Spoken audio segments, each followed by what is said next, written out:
تخيل معايا لو كل يوم الصبح بتصحى تسمع نفس الأصوات في نفس الميعاد، أيا كانت الأصوات، سواء كانت عصافير بتغني أو خناقة بين سواقين ميكروباص. هتحس بالملل صح؟ هتبدأ تتعود عليها أو واحدة واحدة تبدأ تفقد قيمتها.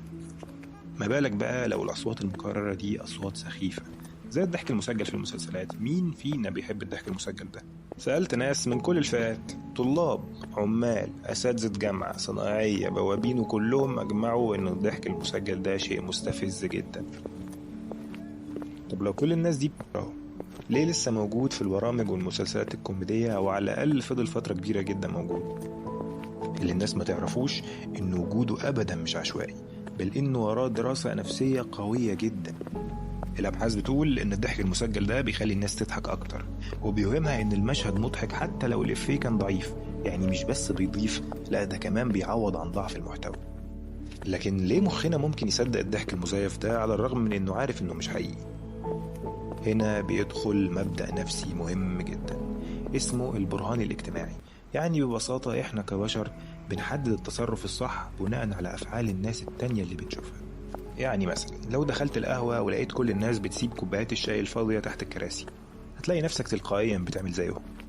أو لو كنت سايق على طريق سريع وكل العربيات ماشية بسرعة معينة، عقلك هيقولك إنها السرعة الصح بغض النظر عن أي لوحة في الطريق. وده بالظبط اللي بيحصل مع الضحك المسجل.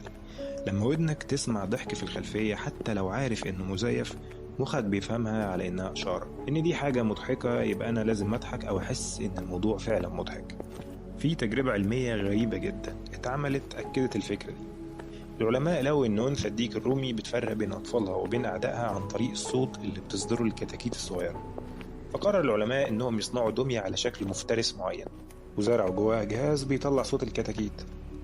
لما أنثى الديك شافت الدمية على طول هجمت عليها، لكن المفاجأة إن بمجرد ما الصوت اشتغل من الجهاز بدأت تعامل المفترس على إنه واحد من أطفالها. الحقيقة إن عقلنا كمان ممكن يقع في الفخ ده. ومش بس القنوات التلفزيونية اللي بتستغل مبدأ البرهان الاجتماعي، المبدأ ده بيتوظف في كل حاجة. صناديق التبرعات بيحطوا فيها فلوس عشان يشجعوا الناس تتبرع. في الإعلانات لما الشركات بتقولك إن المنتج ده رقم 1 عشان تحس إن كل الناس بتشتريه. في بعض الأماكن والمحلات بيتعمدوا يخلوا الناس تستنى بره بدون أي سبب عشان يبان إن المكان عليه زحمة والناس بتحبه. فإحنا طول الوقت بنتأثر بسلوك اللي حوالينا بدون ما ناخد بالنا. وده مش دايما حاجة وحشة، لأن في النهاية ده اللي خلانا ننجو ونتعلم بسرعة. لكن المشكلة الحقيقية بتيجي لما يتم استغلال ده لخدعنا.